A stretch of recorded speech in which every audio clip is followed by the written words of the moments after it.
Looks like it's here. Let's go grab it.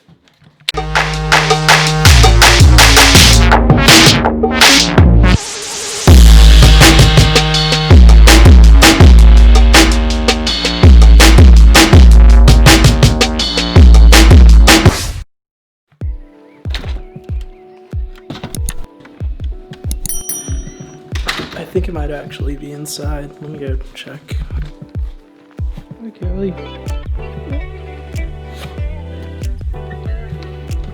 Oh, here we are.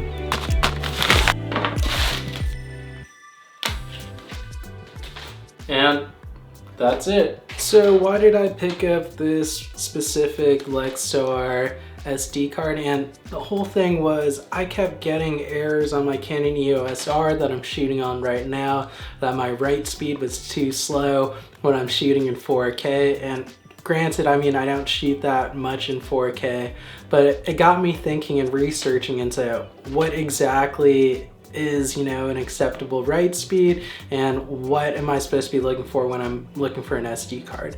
And I started to learn too along this way that the other reason why my 1080p footage wasn't looking as great and as much as I hoped, it was also had something to do with the SD card that I was using currently right now in the Canon EOS R.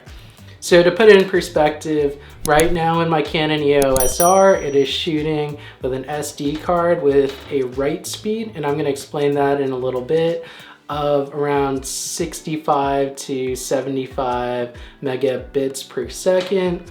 And you could find these things called write speed on the box of your SD card or online or on spec sheets. So to put it in perspective, the one that I'm shooting on right now on the Canon EOS R is around 65 megabits to 75 megabits per second write speed, and the one on this new Lexar SD card is a whopping 260 megabits per second. And why is it that you need a faster write speed? So imagine it kind of like this.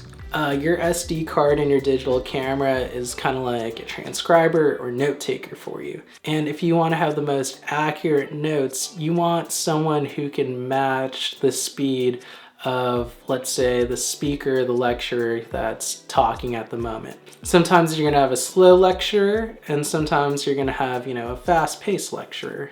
And in order to get all those notes down, that person who's taking the notes for you has to match the speed of the speaker. So this is where it comes into, you know, digital cameras.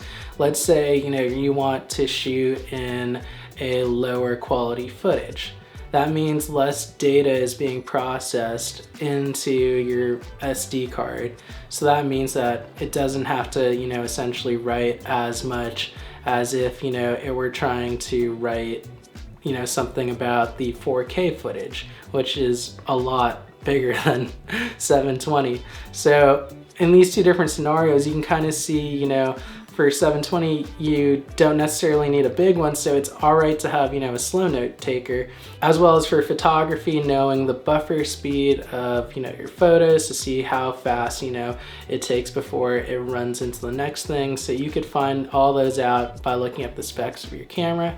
Once you know those things, then you could look and find, you know, an SD card that matches you. And with that, you could figure out which one's the best one to fit my budget, because you don't want to buy, you know, an SD card kind of like this, a class UHS-II, if your camera doesn't support class UHS-II.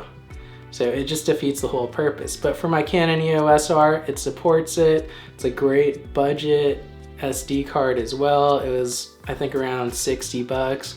And these ones usually are, you know, in the $120, you know, kind of range. So this is a good deal for this one. Has a fast write speed. And always make sure to look at the write speed and not just the read speed on an SD card. A lot of the manufacturers like to advertise the read speed, which is significantly higher than the write speed.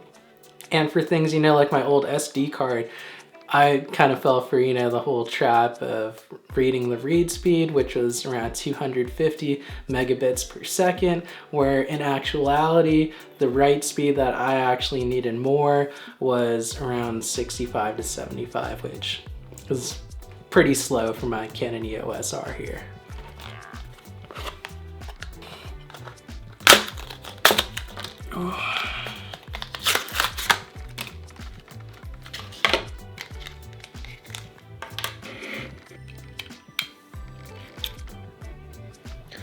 And this is the first video on the new SD card that we have.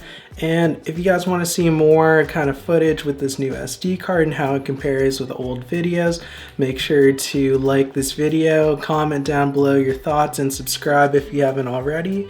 And we'll make sure to show you guys more of this next time. All right, I'll see you guys later. Bye.